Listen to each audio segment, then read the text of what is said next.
Hello and welcome back to my channel. Today we're going to be talking about my 10 tips for teaching fractions. So teaching fractions is very, very important, right? But a lot of people don't understand them, even adults. And if adults don't understand them, that means our students are in worse shape. Fractions have been given a bad rap and are expected to be confusing and hard. But honestly, I love fractions and I could do them all day. The disconnect starts among us, the teachers. And I know that's not what you want to hear by coming on here, but it's true. And after extensive research into this for my math curriculum, I discovered many best practices that even I was breaking that added to the student confusion. Unfortunately, students are often applying a whole number type of practice to fractions, and few teachers are correcting this. But most teachers are teaching more about the procedures with fractions rather than the actual meaning of the fractions or fraction sense.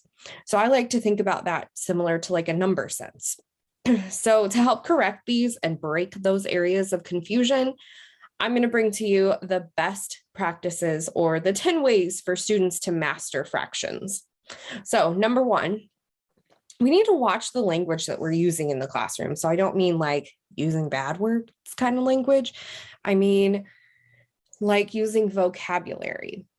So if we say an improper fraction, I know some districts require it, and I'm all for different kinds of vocabulary. It can be confusing and feel like if they write a fraction this way, it's wrong. Instead, maybe we should call it a fraction greater than 1, which can also be used when you use the term mixed number. So see how the students can make that connection between a mixed number and an improper fraction. They're similar if we use the term greater than 1. Another example is when we use the term reducing fractions. To students, this sounds like the fraction is getting smaller, when in reality, we're not making smaller fractions. They're equivalent, but with larger sized pieces. So are we starting to see how quickly a student can start thinking that 2/5 is smaller than 4/10 because we said we reduced it? It doesn't always seem confusing to us because we know the material well, but our students are just learning it. So that could make it a little confusing for them. The second tip is that we want to help our students see that the numerator and the denominator of a fraction are one single value, a single number. So oftentimes students view them as two separate values because we refer to them as the top number and the bottom number. See that language again? Sometimes we also call it 3/4 or 3/4. Instead, we should call it the number that it is, 3/4. If you want to emphasize the relationship to division, then remind students to see the denominator as the divisor and the numerator as the multiplier. This means 3 times what you get when you divide a whole into 4 parts, or 3 divided by 4. And you can also help students see that fractions are numbers by just continuously using a number line. That'll help them get the visual down. My third tip is that students must understand that the parts have to be equal sized parts. I've met students over the years that believed 2/3 meant any 2 parts. It did not matter what size they were. And that can be really confusing sometimes. This misunderstanding is also from our students drawing their own area models. Since students in elementary school don't really have a whole lot of precision, they can easily create unequal partitions and believe that the parts don't need to be equal. One way to eliminate this is to provide outline models, but another is to show counterexamples of inaccurately drawn models. So this continuous reminder that parts need to be equal is super important. My fourth tip, I kind of talked about this earlier, is that we need to build a fraction sense. So this means that we need to make sure that we're emphasizing the meaning of fractions a lot more. In fact, it is strongly recommended that teachers wait to teach the algorithms or procedures of any fraction until students have fully explored the concrete methods of any fraction concepts. For instance, often students are rushed to the cross multiplication method when it comes to comparing fractions. The multiplication for equivalent fractions or improper or mixed numbers, or the algorithm for multiplying and dividing, but they don't understand why. They're just told this is what you have to do. My fifth tip is to help students really understand the size of fractions. So oftentimes students get confused because they think in whole numbers. With whole numbers, 5 is smaller than 10. With fractions, 1/5 is actually much larger than 1/10. This is confusing to kids unless they have a lot of practice looking at a ton of visuals. They need to practice until they can instantly tell that 1/10 is smaller because it has more pieces.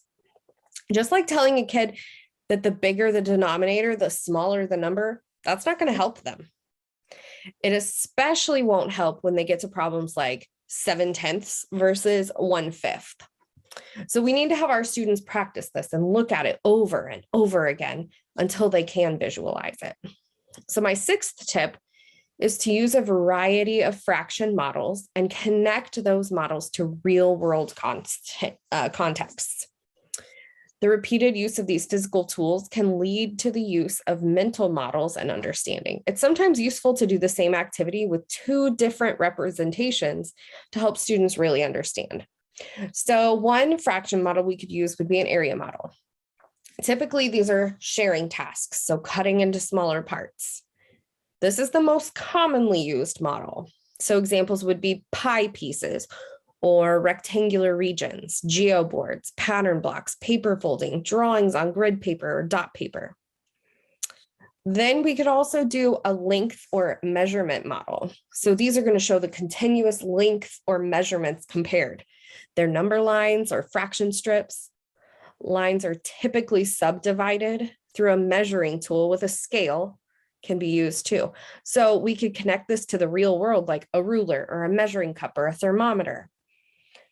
We could use fraction strips or Cuisenaire rods or folded paper strips, rulers, number lines. And the number on a line designates the distance of the identified point from zero, not the point itself. And then the last suggestion for models would be a set model. So the whole is understood to be a set of individual objects and subsets of the whole making up that fractional part. So an example would be 12 objects being the whole, while 3 of them are circled with yarn. So 3/12 or 1/4 can be used with counters of 2 colors. My seventh tip here is to encourage the use of estimation and benchmarks. Estimation helps students to know about how big a fraction is, and students should be able to use that for comparing fractions, and then again later whenever we start with those fraction operations. Since students are typically less confident with estimating, help them by using benchmarks on a number line. I use the benchmarks. Reference points would be 0, 1/2, and 1/2. And if the number is greater than 1, I can still use those same benchmarks, just with the numbers that the mixed number falls between. And students can really visualize this. Number 8, spend an extensive amount of time teaching equivalent fractions. I know we don't have all the time in the world, but equivalent fractions are an important concept. It's the foundation of everything in fractions, from the operations to relationships to magnitude. Provide students with a lot of practice with equivalent fractions in a variety of models. Make sure they really grasp it and understand why fractions are equal. Don't even teach the multiplication method until students can illustrate for you why fractions are equivalent. Then have them start noticing the pattern and work their way to the multiplication method. My 9th tip is to watch out for the use of operations rules with whole numbers being used with fractions. So I'm sure we've all seen students add even unit fractions before as if they were adding whole numbers. For instance, 1/2 plus 1/2 equals 2/4. What they're doing is adding the fractions as if they were whole numbers instead of thinking about the meaning of the fractions. This demonstrates that they don't have fraction sense and aren't visualizing the fraction. We can prevent this by providing lots of practice with fractional pieces so they can begin to visualize it, even if it's just the unit fractions. And my last tip, incorporate fractions as often as possible. For instance, you might have a minute during class, just quickly ask, what fraction of the class is wearing blue today? Get creative. Finding ways to bring fractions into your daily routine will help give students regular daily practice, keep it fresh on their minds, and help them see the relevance of it.